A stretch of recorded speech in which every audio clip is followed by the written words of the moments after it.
Alors, ce cerveau-là, OK, il contient 100 milliards de cellules de ce qu'on appelle les neurones. Je vais les résumer tantôt. Le poids d'un cerveau adulte, c'est 3 livres. Moi, je suis encore en livre, désolée. Okay? Celui d'un bébé, c'est moins d'1 livre. Et pour voir la grosseur de votre cerveau, prenez deux points comme ça, puis collez-les. C'est à peu près d'avant en arrière ce que vous allez avoir comme grosseur du cerveau. Donc, vous avez des grosses mains, ça va tout ensemble. Okay? Et oui, notre cerveau est principalement composé d'eau, qui est en fait le liquide céphalorachidien, okay, qui contient des choses intéressantes, et parce que ce liquide-là va entourer les structures cérébrales. Ici, vous voyez le cerveau sous différents angles. Ça ici, c'est le cerveau vu de côté. Ça, c'est le front. Les yeux sont ici. Ce que vous voyez ici à l'arrière, ça s'appelle un cervelet, qui est un mini-cerveau en soi. Okay? Et ça ici, c'est derrière de la tête. Ça ici, c'est quand je le vois tout bien enveloppé. Si je le coupe en deux, c'est ça que je vais voir. Je vais voir le milieu.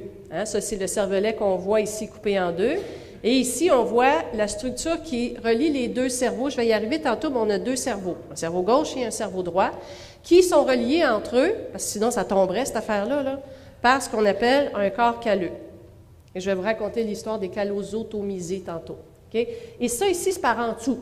Comme ça. Si j'étais comme ça, alors mon menton, il serait quelque part ici. Ça, c'est le frontal, le front, et vous voyez le corps calleux par en dessous. D'accord?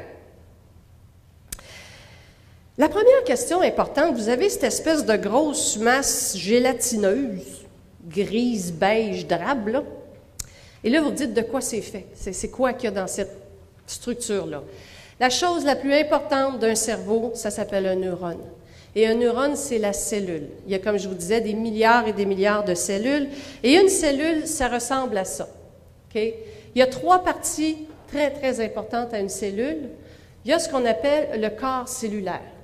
Ça, là, voyez ça comme un humain. Ça, ici, c'est la tête. Ça, c'est le corps. Ça, c'est les jambes. Okay? Et comme nous, la cellule, sa partie la plus importante, c'est la tête.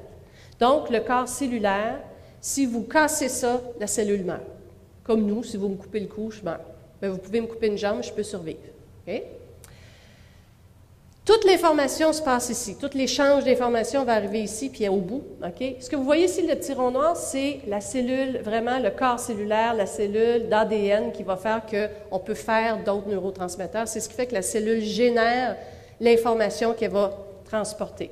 Une fois que l'information est transportée, elle va être ramenée le long de ce qu'on appelle l'axone. Okay? Ça, c'est entouré d'une gaine de myéline pour que l'information aille plus vite. Alors, vous savez, nos fils électriques, on les entoure de choses spéciales pour que ça aille plus vite puis que l'électricité ne se passe pas de tous les côtés. C'est la même chose. Et ensuite, l'information arrive dans les terminaisons axonales et là, l'information va sortir d'ici puis va aller s'attacher sur un autre corps cellulaire au bout. Je vous explique, je rentre dans le détail. Donc, un neurone, c'est exactement comme un bureau de poste. Ça reçoit de l'information à vue du bleu, à vue du bleu, à vue du bleu, à vue du bleu. Okay? Pour que l'information s'achemine et qu'on puisse produire une réponse. D'accord? Des fois, vous allez voir, ça c'est comme le jeu du téléphone, à vue du bleu, à vue du feu, puis à la fin, à vue du feu. Et ça peut donner des drôles de choses. Donc, ça reçoit de l'information et ça l'envoie. C'est ce qu'on appelle la communication neuronale. Un neurone parle à l'autre. Un neurone tout seul, ça ne sert à rien. Premièrement, ça va mourir. Et deuxièmement, on va juste se dire, elle a vu, elle a vu, elle a vu, elle a vu, puis il ne se passera rien. Okay? Donc, les neurones se parlent entre eux, comme on a dit tantôt, dans un langage chimique et électrique. Vous avez besoin des 2 types de langage. Vous ne pourrez jamais fonctionner sans le travail concerté de ces 2 types de langage-là. Et là, vous avez besoin de récepteurs et d'expéditeurs. C'est pareil comme un FedEx. Je décide de vous envoyer quelque chose Purolator ou FedEx. OK, je suis l'expéditeur et vous allez être le récepteur. Je dois dire à la personne à qui je vais donner l'information, allez porter ça à Sarah Paquin, peu importe. OK? Donc, vous êtes le récepteur. Si le type de FedEx arrive, vous n'êtes pas là, il va regarder autour et dire, là, je fais quoi? C'est la même chose dans un système neuronal. Et voilà, je vais vous passer un petit peu de temps ici pour vous expliquer comment ça fonctionne exactement. OK? OK. Regardez bien ça. Je recule pour vous expliquer. Voilà. Ça ici, c'est le corps cellulaire. On revient. Ça, c'est la terminaison, l'axone. Et ça, ce sont les terminaisons axonales. OK? Les terminaisons axonales, c'est elles qui relâchent l'information. OK? C'est ce qu'on appelle le neurone présynaptique. Vous allez voir tantôt parce que vous allez tout vous mêler sur mon graphique là. OK? Ce qui fait qu'une cellule parle à l'autre cellule, ça s'appelle une synapse. Donc, quand je vous parle de neurone présynaptique, c'est celui qui relâche, c'est celui qui envoie. OK? Et quand je vais vous parler de neurone postsynaptique, c'est l'autre neurone avec son corps cellulaire. Les dendrites que vous voyez ici, là, ça s'appelle une dendrite. Lui, là, il va aller se coller sur une autre cellule, il va aller se coller au bout ici, puis lui, il va dire, OK, moi, je le reçois. Donc, lui, c'est le neurone postsynaptique. Vous comprenez? Alors, moi, je relâche une information au bout des pieds, vous l'attrapez avec votre main, puis vous le traitez avec votre tête. Alors, on va aller voir comment ça fonctionne. Donc, ce type ici, attends, qui là-dedans? Oui, OK. Ça ici, c'est la terminaison axonale du neurone présynaptique. On s'en fout. Okay? Donc, vous savez, le neurone qui a relâché là, au bout des jambes, là, ça, c'est lui. Okay? Celui-là, c'est le dendrite du neurone postsynaptique. Le corps cellulaire de celui-ci est juste là. Ça, c'est l'espèce de bébite qu'il y avait pour recevoir. Okay? Donc, ces deux neurones-là veulent se parler. Comment ça va fonctionner? Commençons par le neurone présynaptique. Dans la cellule, dans le corps cellulaire, il y a ce qu'on appelle la synthèse d'un neurotransmetteur. Le neurotransmetteur, c'est le colis que je vais envoyer par FedEx. Okay? Il y a différents types de neurotransmetteurs et sans ça, vous ne penseriez, vous ne seriez rien fondamentalement. Alors, je synthétise le neurotransmetteur dans le corps cellulaire. Une fois que je l'ai synthétisé, c'est-à-dire je l'ai produit, je l'envoie tout le long de l'axone et je le relâche. Comment me faire pour le faire passer tout le long de l'axone? Pas fait ça, là, je ne suis quand même pas pour shaker l'axone. Okay? Ça prend une force qui va pousser le neurotransmetteur qui a été synthétisé tout le long de cet axone-là. C'est ce qu'on appelle le message électrique. Okay? Donc, le message chimique, c'est le neurotransmetteur qui se synthétise. Puis pour l'envoyer sur le bout, on va créer ce qu'on appelle un potentiel d'action, c'est pas important. Il va avoir un message électrique, OK, qui va faire que ça va passer tout le long, bloup, ça va se relâcher. Sans électricité, il n'y a rien qui passe. Si vous avez trop d'électricité, vous êtes épileptique. C'est vrai? OK? Je vais vous parler tantôt de ce qu'on fait avec ça. Donc, le message chimique a été créé, électrique, ça passe au bout. Quand il arrive au bout, là, on est à la synapse de tantôt. Et là, on va revenir à la chimie. Okay? Donc, on relâche le neurotransmetteur ici, et le neurotransmetteur va aller se coller sur la prochaine cellule. Et donc, ce que vous voyez ici, les petits triangles, c'est le neurotransmetteur. Okay? Un neurone, je rends ça simple pour le besoin de la chose. Okay? Un neurone ne produit qu'un seul type de neurotransmetteur. Il y en a différentes sortes. Alors, si moi, j'envoie des boîtes bleues, bien, j'envoie des boîtes bleues. Puis vous envoyez des boîtes jaunes. Mais n'envoyez pas de boîte bleue, par exemple, on va être mêlés tantôt. OK? Donc, lui, il envoie des boîtes rouges. Lui, il envoie un neurotransmetteur. Et là, le neurotransmetteur se retrouve dans ce qu'on appelle une fente synaptique. Ça, c'est la fente qui est entre celui-ci et celui-là. Pourquoi c'est important? Parce que quand il est là, il faut qu'il fasse quelque chose, lui-là, parce que s'il ne fait rien, il va se faire manger. Parce que dans la fente synaptique, il y a des enzymes qui disent « Ah, moi, je nettoie tout. » Vous voyez ça comme des Pac-Man. Fait que lui, il se retrouve dans la fente synaptique et dit « OK, attends une minute, il est où mon récepteur? Parce que là, il faut que je fasse de quoi? » OK? Et donc, il va essayer de trouver le récepteur qui, lui, est propre. Le récepteur, c'est ce que vous voyez ici en jaune.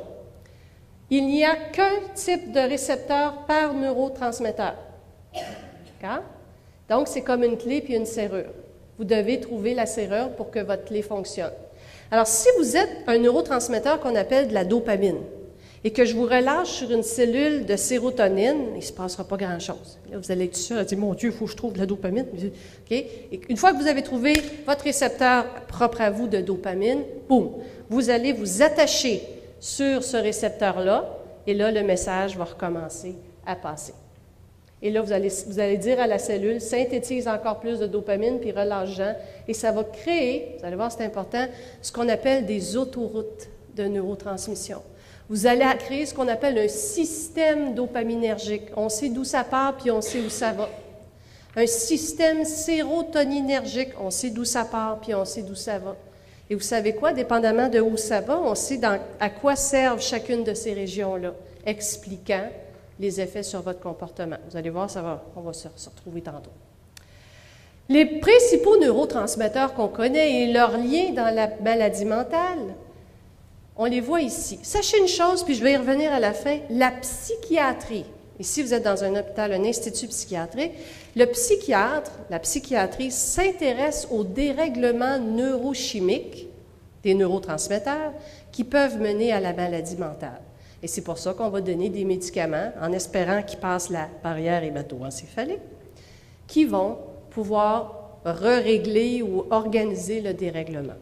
Ce qu'on sait à ce jour, il y a 4, je mets les 4 plus connus, il y en a d'autres. On connaît la dopamine, la sérotonine, la noradrénaline et le GABA. La dopamine, c'est un neurotransmetteur qui s'en va dans un système dopaminergique. On sait que c'est impliqué dans la maladie de Parkinson. Dans la maladie de Parkinson, il y a un petit noyau qu'on appelle la substance noire qui dégénère. Et ce noyau-là produit de la dopamine. Alors, pour traiter, on donne quelque chose pour aider à la synthèse de dopamine. À l'inverse, dans la schizophrénie, on produit trop de dopamine. Et donc, il va falloir trouver des médicaments qui vont diminuer la dopamine. Il y a un excellent film qui vous donne un peu ce qui résulte des dérèglements, de ces 2 dérèglements-là. Et c'est une très belle histoire qui est véridique. Le film, c'est Awakening, avec... Qui est dedans? Robin Williams. Okay? C'est un film dans les années 80 et c'est une histoire vraie. Le médecin qu'on voit dans ce film-là, c'est un médecin qui a vraiment existé. Et dans ce film-là, les gens, ils dorment tout le temps. Hein, vous vous souvenez? Et lui suspecte que c'est parce qu'il y a eu une infection virale à un moment donné qui aurait diminué la dopamine à tel point que c'est même plus Parkinson, ils dorment. Donc, vous savez, à un moment donné, dans le Parkinson, on arrête de bouger. On devient sans bouger. Alors, il a suspecté ça. Il leur donne la dopamine. Il leur donne la dopamine. Il leur donne la dopamine sous forme de médicaments et ils se réveillent.